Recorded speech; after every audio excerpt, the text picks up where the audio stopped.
So when it comes to teachers, in my mind there are three different kinds of teachers.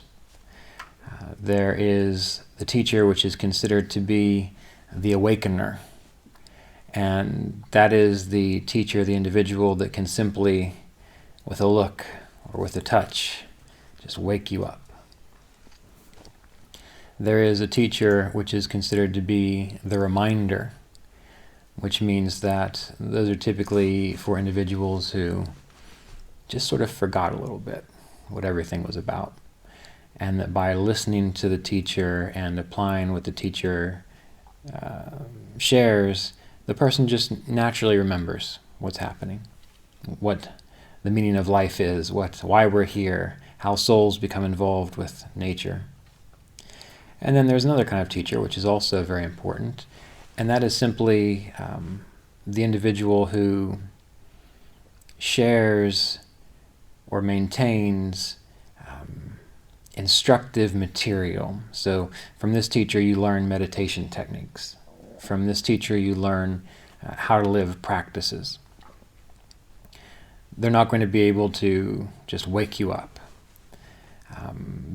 Through doing what they say, of course you will start to remember on your own, but more than likely it won't necessarily be the kind of situation where they're sharing something, speaking philosophy or spiritual concepts, and you just have the sense of, oh, okay, I get that. What they're doing is they are sharing the mechanics of how it's done. And we need all of these kinds of teachers, and all of these kinds of teachers exist in the world. Part of the difficulty sometimes is that teachers that are the instructors and teachers which are the reminders sometimes think that they are the ones who are going to just wake you up. So as they develop their own self-awareness, they'll figure that out on their own. Now, the issue though is, even with a teacher that's considered to be the awakener, the one that through a touch or through a look or through their presence, they can inspire in you, reveal to you sort of the truth of reality. Even though those exist, people respond to them, are awakened by them in that way, but only when they've already done the preliminary work. Think about it. Otherwise, these awakeners could just walk through your local grocery store and touch people and look at them and be around them, and everyone would be like, oh, I am now serene, whole, aware, awake, and I'm going to be a very kind person from this point forward. But you notice that that doesn't happen. So in order to benefit from one of these teachers that are considered to be an awakener, you still have to have gotten the instruction. You still had to have been reminded of what is true. And you have to be just at that point to where all you need is just a little tap over the edge. You're not quite ready yet, but they just come along and give you the little nudge, and then you see it. It's all revealed to you. So even to benefit from someone considered to be an awakener, you still have to do your own work. Many times, since I do have a significant social media presence, I get all kinds of questions like, are you enlightened? And it makes me laugh because, number one, if I was and you weren't, you wouldn't believe me. If I wasn't and you're not, you could still think I was, right? And one book that I particularly enjoyed, what was it called? I can't remember the name of it off the top of my head, but it was in the same kind of genre as Vasista's Yoga. It gives a description of one who is enlightened, of what that's like, what they are like.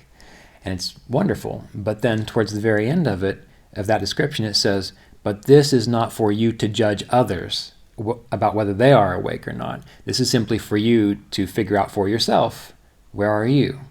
So it throws in this additional information such that you don't think that simply by putting someone in that cookie cutter pattern, you're going to say that person is awake, this person is awake. They say, if you can relate to this, if you understand this, if this makes sense to you, then that gives you insights into where are you on that spectrum? And I found this quote a long time ago, and I had been trying to remember it. And then sure enough, in the Radiance magazine, which is for the Kriya initiates through CSA, which if you go through the initiation ceremony, you can sign up for this. Roy just happened to add this quote. This is from Sri Yukteswar. It said that Swami Sri Yukteswar emphasized total dedication to Kriya Yoga practices. According to Swami Satyananda, one of his disciples, he told them, and this is the quote from Sri Yukteswar, "Listen, there is no value in blindly believing that when I touch you, you will be saved, or that a heavenly chariot will be waiting for you. Because of the Guru's attunement with ultimate reality in the disciple, or the learner, the touch helps in the blossoming of knowledge. Respecting, being thankful for this blessing, you must yourself become wise and proceed to be self-realized by applying the methods of spiritual practice given by the Guru." So even Sri Yukteswar, who, was able to awaken in Paramahansa Yogananda to help him experience that transcendent state, even he is saying, you can't blindly just depend upon someone else. You still have to do the work.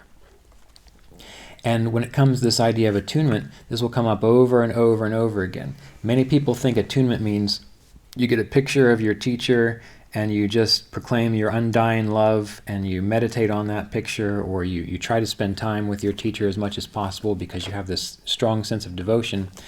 And that can be helpful in the beginning, but the teacher doesn't want that.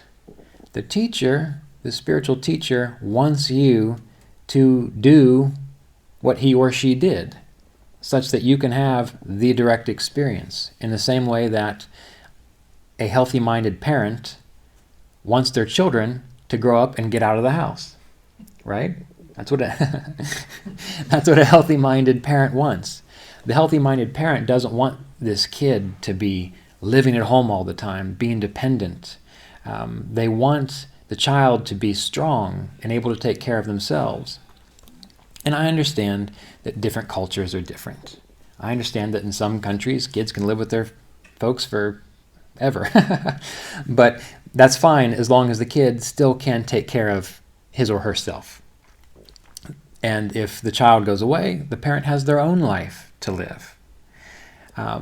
So the real authentic relationship with a spiritual teacher will be one where they encourage you to know what they know, to do what they do. Yesterday, I interviewed Ron Lindon, the senior minister for Center for Spiritual Awareness here, and he's been working on a documentary on the Kriya Yoga lineage, which will be coming out spring of 2020, according to him. So anyway, the podcast that I recorded with him, which will come out a little later, was him describing how when he really started looking into who the gurus were, like really not just kind of taking what has been given to us, has been presented as the veneer, but really getting into who they are, he found out many of these teachers, they had stuff they had to work through. They had issues to deal with. Their life wasn't perfect. And someone said to him, "What do you mean? Yogananda was lying, an autobiography of a yogi?" And no, that's not the case. Many of the stories that Yogananda wrote in Autobiography of a Yogi were all secondhand stories. So he was being honest in what he was sharing. But he was able to go to India and go through this pilgrimage and spend time with people to do research, and found out interesting facts about the gurus. And I agree with this, which is one of the reasons why I've been so as transparent as I could about things that have gone on in my life in these past few years. He said, when you get the idea, the understanding that they were people who had to do the work, and they also had lives and issues to work through, the idea is that is hopefully more empowering for you, because then you recognize, oh, well, they were like me too. When people would say to Yogananda, they would say to Yogananda, well, of course you can do this because you're a master. And they would never listen to what he said after that, which is, well, I'm a master because I did the work. I became a master to do this. So always keep in mind that when we're thinking about our teachers, the way that you attune to them, the real, true way you attune to them, and this comes up in so many different texts, is by applying what you learn. This morning, when we went through that meditation and we had that sense of withdrawing our awareness within and then aiming to try to hear, contemplate that own vibration, if you do that, you will be learning directly from, as it says in the Yoga Sutras, even the teachers of the ancients. So if you leave this week and you don't remember that and you don't apply it, are you remaining in tune with the teaching? No, you're not. You just came on a nice little vacation and you were recharged and refreshed.